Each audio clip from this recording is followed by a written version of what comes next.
A small group of soldiers has been ordered to set up a tracking system in a specific area. Han is working on the equipment while Wilson is monitoring the monitors and where the heat sensors are displayed. Wilson notices strange readings, and before he can figure out what's going on, the connection is cut, the infection. Han returns to the panel and sees that it's been breached, and since there was a rat inside, he assumes that it's the cause. At the same time, another force worker is setting up sensors outside. He asks Wilson to respond, but there's silence on the other end. Khan's situation was also dire. As soon as Force turned around, he saw a mutated human. All attempts at communication were futile, and Force was eliminated. Soldier Rating hears Force's cries, but it was a trap. A U.S. Army unit is fighting nearby. They are fending off the militants using all available weapons, from rifles to hand grenades. Suddenly, a woman runs out of the fog. Napoleon asks her to leave, but she turns out to be an enemy.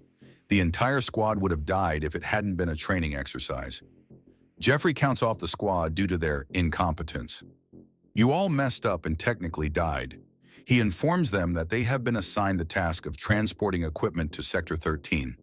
This mission is top secret, so they must not disclose it to anyone.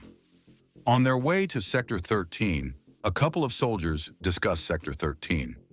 Someone heard that they were testing different types of nuclear weapons there, and they're worried that the area might be dangerous. Jeffrey responds by saying that his superiors have reported that the area is completely safe. When they arrive at the base, they find that the other people have left and the tents are empty. The soldier tries to contact the people on the radio, but no one responds and they're being watched from a cliff. Frank goes to check the bunker and is startled by the sight of bats, while the others find a broken satellite phone. Before they could discuss everything, a voice came over the radio. The man on the other end was asking for help. He said he was somewhere. They broke it. Before they could discuss it, a voice came over the radio. The man on the other end was asking for help.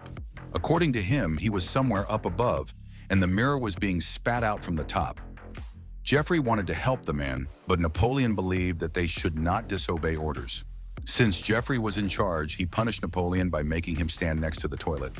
Amber used her charm to convince Jeffrey to let her stay at the camp. She sits on a chair and listens to the walkie-talkie, where someone says, "Hello." A little later, the group begins their ascent. Almost immediately, Mickey falls into a trap. Fortunately, he is rescued. Jeffrey throws a rock into a pit, and it sounds very deep. Mickey injures his leg and must return to the camp, where Napoleon goes to the bathroom but is attacked by a monster. Amber doesn't believe Napoleon's story and opens the bathroom, shocked. It was a half-dead Wilson. He says with his last breath that they are here, and dies. Napoleon believes that someone deliberately injured Wilson so that he would be out of action for a long time. While Napoleon was trying to call for help, someone destroyed their truck. Amber sees that her rifle has disappeared.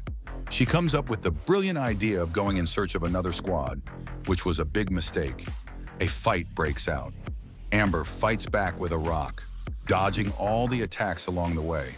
Fortunately for her, Mickey heard the noise and injured the monster. The mutant didn't want to die, so it jumped into the pit. Suddenly, a part of the rock broke through and tried to pull Mickey in. Amber wanted to aim at the enemy, but Mickey took up all the space. The couple tried their best to pull Mickey out, but the monster was much stronger and took the gift. Nearby, Delmer was crawling up the mountain. Later, they found a boot and a force. Spider contacted the camp, but there was no one there. Then they continue their search for the man, falling into another trap. The monster hits the spider, who is saved by the backpack. The monster makes a tactical retreat. In the chaos, the spider. The monster hits the sleeper, who is saved by his backpack. The monster makes a tactical retreat. In the chaos, the sleeper is startled and eliminates Jeffrey. Amber and Napoleon arrive at the sound of gunshots and report that they have suffered casualties. The group begins their descent. Delmer periodically sees someone between the rocks, but does not fire. The sleeper descends using a rope that breaks, causing further casualties. Crank yells at Napoleon, blaming him for the situation. But then Delmer realizes that someone has cut the rope. Also, other ropes are missing from the bags that were lying around. They need to find another way, but all of them lead to dead ends. However, they do find a half-dead man. He tells them that there are people living in caves under the mountains who have mutated due to experiments. They eliminate all the men, but they capture the women for their own purposes. A couple of minutes later, one of the mutants attacks the squad, but this time it is eliminated. The devil. Well, the mission didn't want to use the bathroom near the team, so she walked away, which the mutant took advantage of and dragged her into the mine. The squad runs to help, but Stoop suddenly changes his mind. He will go to the surface in search of help. The cave was almost completely dark. However, they find the girl's phone. They see that small sheets hide the passages. The most courageous Delmer crawled first. After checking that no one was waiting for them, they all went down the pipe.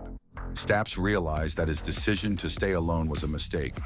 A mutant caught him and eliminated him. The group reached a flooded level. Napoleon and Sumber fell into another trap. Crank and Delmer remained above. They had to split up. The mission was also down there, but the mutant didn't let her scream. Frank and Delmer faced a new challenge. There was a cliff right in the cave. Frank couldn't jump over it, and he was struggling to hold onto the ledge. Delmer reached out and lifted his friend, while Napoleon Samper was attacked by a monster. However, the monster didn't stand a chance against two opponents. Another mutant appeared in the passageway. It couldn't see anything. Similarly, and picks up his comrade, and Napoleon Samper is attacked by a monster. But he had no chance to fight against two at once. Another mutant appears in the passage. He sees nothing, just like the couple sitting near the hatches. They fall into another room where there was a non-aggressive mutant who asked not to be afraid of him. Calmer and Crank enter the tunnel. The blind hears them and opens fire, hitting Delmer exactly. Crank opens fire in return, eliminating the mole. The problem is that they have no more bullets. The whole team reunites. True, the injuries received by Deliver turned out to be fatal. The mutant takes the Trinity to the door, but it does not open. Amber does not want to leave Missy her, although Crank is sure that she has already been eliminated. Crank notices that dynamite is in the boxes. This is a great way to open the door. However, Amber cannot leave her friend and goes in search of her. Napoleon has to go after her. Crank got to the dynamite, but did not notice that it was connected to the switch, undermining all stocks. This explosion created a passage to another room where the mannequins were sitting. A mutant was hiding among them. A fight ensues, from which the couples emerge victorious. At the end of the cave, they find Missy and the main mutant. Embry turns on the mission's phone, attracting the mutant. Rain, baby, spider. While he's gone, it's time to free the girl, but the mutant quickly returns. He's so strong that he throws people from side to side.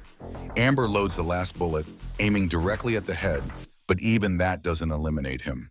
It's only through their coordinated efforts that they manage to defeat him. However, they didn't realize that someone was still watching them.